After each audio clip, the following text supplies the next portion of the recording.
everyone, welcome to my very first YouTube video. I have been wanting to start a YouTube channel for a very long time, but I've procrastinated, I've put it off, I've made excuses, and I've also just been a little camera shy.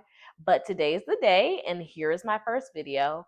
And I thought, what better way to start off my channel than with a story from a chapter in my life that completely changed my perspective on life, culture, and myself, and lessons learned in Korea. I will create more specific videos later on about different topics. But if there's anything you're curious about, leave it in the comments so I can address it in a video later on. Living in Korea wasn't without its challenges. The first challenge, and probably the most obvious, is the language barrier.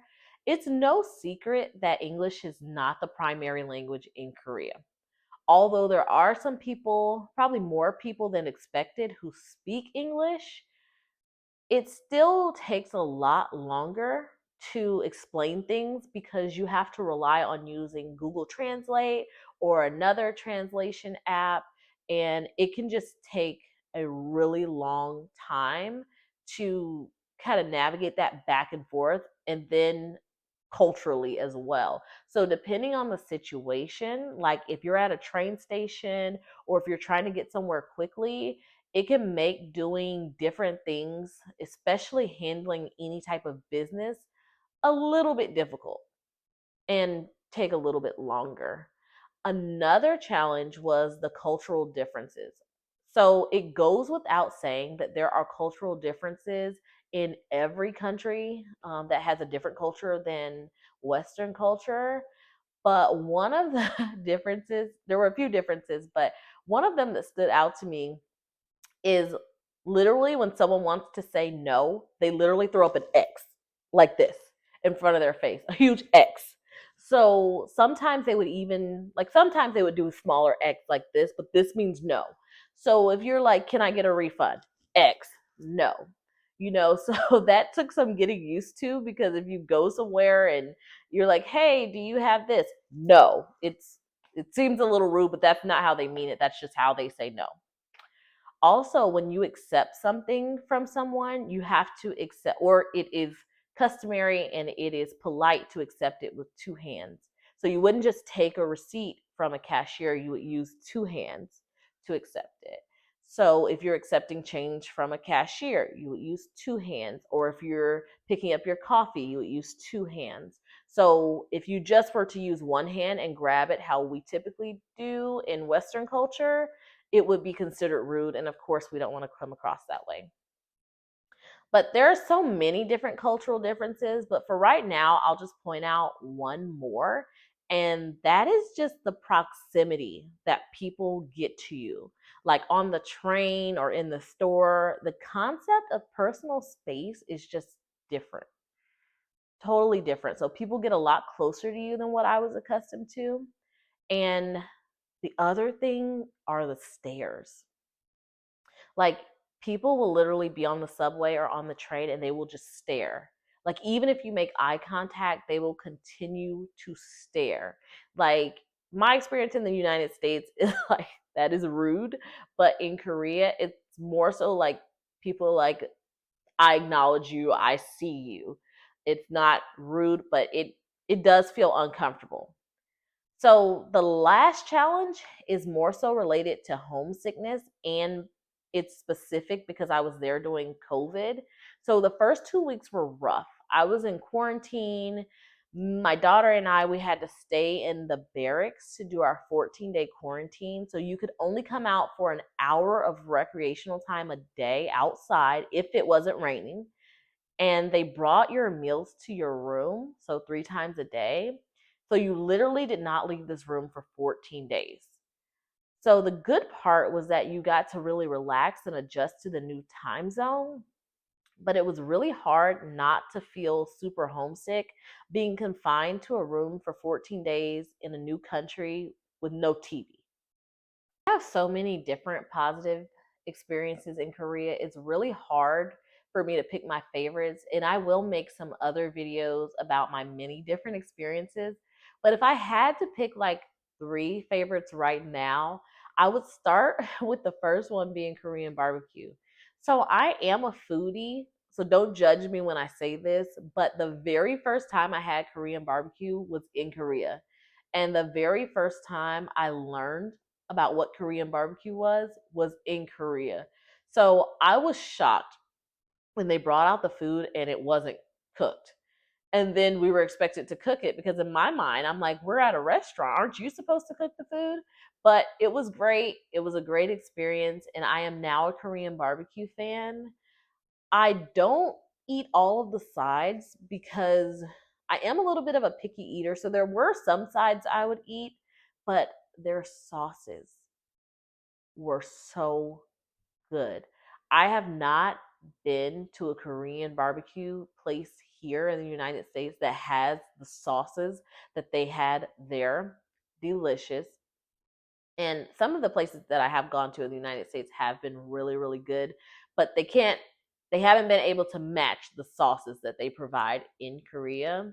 So that was wonderful. And they have like these little robot things that come around and bring out your different sides. So it was a neat experience. And the prices at the Korean barbecue places in Korea were significantly lower than what they are here. So it's something that you could realistically do very often, but that should come as no surprise.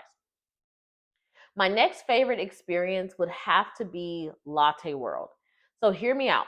Latte World is like an indoor Disney World in Korea. It also has an outdoor part as well, but I only ventured into the indoor portion.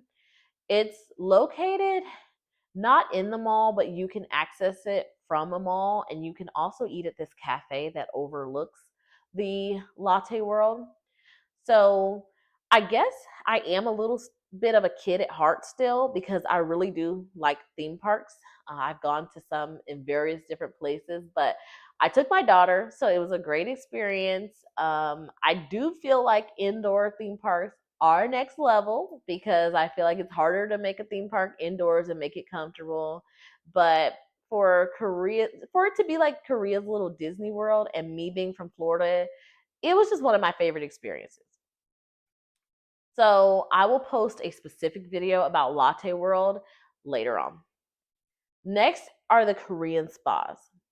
So I'm going to use the word next level again. The Korean spas in Korea are next level. So before I got to Korea, once again, just like the Korean barbecue, I had no idea what a Korean spa was. And I was actually living in Dallas before I got to Korea, and we have two Korean spas in Dallas. So the fact that I didn't know is wild to me. But the ones in Korea, to me, the reason why I classify them as next level is because not only the size, but just the environment. It's completely quiet in the Korean spas in Korea. So the ones that are in the United States, at least the ones I've been to, and I've been to a few in different states, there's a lot of talking, like there's a lot of chatter and just like murmur. But the ones in Korea, the expectation is that it's completely quiet, like it's a place for you to relax and rest. And there are several that are open for 24 hours. And like if people have drinks and go out, instead of getting a hotel, some people just go to the Korean spa and sleep it off. And it's a wonderful experience that I feel like everyone should have. And they're also very body positive. So there are these different sections called hot springs, and they are separated by gender because they are nude areas. But you soak in the hot spring, and it's a really liberating, I think, and great experience, just the soaking and being in the hot spring water. And it is, like I said, separated by gender. Some people have different feelings about it, but in Korea, it was no big deal. Everyone went in, young, old, children, elderly people, everyone was there. And there was no like body shaming or weird component to it. So it was a really positive experience and a fraction of the price of the Korean spas in the United States. So if you're ever there, I say you have to go. You have to go. You have to do Korean barbecue. You have to try Latte World, and you also have to try the Korean spa. So, like I said before, there's so many different things that I would consider like great experience experiences while I was in Korea. So I will make individual videos about those because there's no way I could fit each experience into this one video. Last but not least, let me tell you about the biggest lessons I learned during my year in Korea. First up is adaptability. You know, when you're thrown into a totally different culture, you have no choice but to roll with the punches. Like I always thought I was pretty adventurous and wanderlust, but this was a totally different ball game. So take something as simple as taking out the trash. I never thought that would be complicated until I got there. Or getting used to how safe everything is, which is great, but also having CCTV everywhere. So even figuring out new social rules every day just taught me to go with the flow way more than I ever did before. And I can tell how it has made me a much more flexible person. Then there's cultural appreciation. Actually living in Korea and not just visiting as a tourist showed me how amazing it is to really deep dive into another culture. And wow, Korea is seriously incredible with how they treat kids. Super kid friendly. They don't mess around with their parks and their play areas. And I'm not talking about those tiny mall playgrounds with one sad little carousel. No, they go all out. And then there's their cafe scene. They have themed cafes, and it's not like your sugary Starbucks. Like their treats and their drinks are so much different and much less sweet, but just different as well. And so it's also cool how active everyone is, no matter their age. Like you'll see older folks confidently just cruising through the train station with their little rolling cart after they've gone to the market or to the mall. And then there's literally workout equipment built right into the parks for anyone to use. So that's pretty cool. And then the whole experience really drove home that when you're in someone else's culture, you've got to do what the Romans do. So when in Rome, do as the Romans do. You have to embrace the culture for what it is instead of constantly comparing it to home. And you know what the biggest lesson was? True self reliance. Moving to Korea basically threw me into the deep end of independence. I had to figure out everything from scratch, but here's the thing: every single time I solved one of these challenges, it was like adding another brick to my foundation of independence. I already considered myself to be a pretty independent person, but while I was there, I learned to trust my gut, problem solve on the fly, and most importantly, I learned that I don't have to have everything figured out just to take action. Like sometimes you just need to take that first step and trust that you'll figure it out along the way. And speaking of living abroad, this is actually just the beginning of my international journey. I'm preparing for my next adventure. So if you're interested in seeing how that compares to Korea, make sure to subscribe. I'd love to hear from you. Drop a comment below sharing either your own experience living abroad or what you'd like to know more about from my time in Korea. And if you found this helpful, if you liked the video, if you watched until the end, please don't forget to give it a like. It really would help me out since I'm a new channel. And until next time.